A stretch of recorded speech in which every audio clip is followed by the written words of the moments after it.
初时楚民义唱的是昆曲，曾向红豆馆主浦洞请艺，但是功夫很浅，所以又花钱请了一位仙尼社的画传号练习身段和唱功。不久又因张啸林的介绍认识了金少山。那时节的金少山原本住在上海6马路金北海路中央旅社，因为他在房间里养猴子养狗，有次金不在家的时候，猴子忽然开放浴室的水喉，闹得满屋是水，中央旅社就下逐客令，请金少山迁地为良。金少山搬到郑家木桥附近的大方饭店下榻，故态复萌，又积欠了不少房金。楚民义为了要学戏，时时替金少山偿付积欠。有年，楚民义做了一席质料极好的大场，金少山见了爱不释手，兼要楚民义借给他穿几天。金少山穿了大场，到处拜客，并向人说这件大氅是楚委员所赠，弄得楚民义毫无办法，只能把大氅送给金少山，自己另外再做一席。汪精卫重返政坛，在上海举行改组派的全国会议，楚民义当筹备主任，因为租界上向来不欢迎任何人做政治活动，公共租界对此加以拒绝，楚就和张啸林、黄金荣等商量。黄说，我只有一个大世界游乐场共和厅可以借给你们，但是开会时间限上午，事前不宣布，开罢了会，一走了事可也。楚民义不加考虑，便答应了。汪精卫就在大世界共和厅举行会议，选出了几十位中央代表。这一次会议，报纸上讥讽得很厉害，说大世界游乐场共和厅是群芳会唱的所在。所谓群芳会唱，即汇集全上海擅唱的妓女会唱之所，现在竟然在此举行政治会议，认为是大笑话，太儿戏了。民国25年1936年夏天，张啸林60岁生日，在海阁路、金华山路、大湖花园唱2天堂会。那次最扫兴的是金少山不来参加，楚民义京戏唱不成，只能以乐天居士别墅粉墨登场，演唱昆剧《训子》演关公，由票友沈恒一配演关平。报章上虽未公开攻击，可是挖苦他的人却说张啸林做生日，害得楚民义老爷上身，一时传为笑谈。为美人鱼擦油拉马，民国19年1930年，全国各省渐渐打成一片，由朱家骅筹备第一次全国运动大会，在杭州梅东高桥举行，各省选派的运动员纷纷到达，汇集在西子湖宾格旅馆。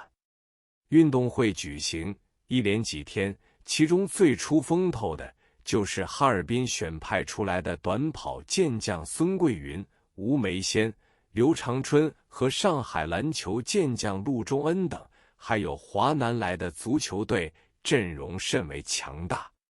在运动会期间，楚民义天天和男女运动员混在一起。有一天，上海个报突然刊出一段花边新闻，说许多女性赛跑健将在出赛之前都要在大腿上擦上一些松节油，以舒经络。这项工作的负责人竟然是堂堂委员楚民义，他那擦油时的神态都被收入镜头，一经刊出，观者无不失笑。第二次全国运动会在南京举行，有一位华南选派出来的游泳代表杨秀琼，此人体格非常健美，人生的漂亮，游泳技术又高人一等，引起全国各报记者的瞩目，称她为美人鱼。她的泳装照片不断在报纸上巨幅刊出，而且好多杂志都把她的照片作为封面，一时成为全国青年们崇拜的偶像，是当时的风头人物。在这一次运动会中，又爆出一件离奇的新闻，就是楚民义亲自为杨秀琼坐的马车执鞭拉将，游览南京中山陵。本来这件事情也没有什么了不起，可是新闻记者却把它当作好资料，着意渲染，刻意描写，连同照片一并刊在报上。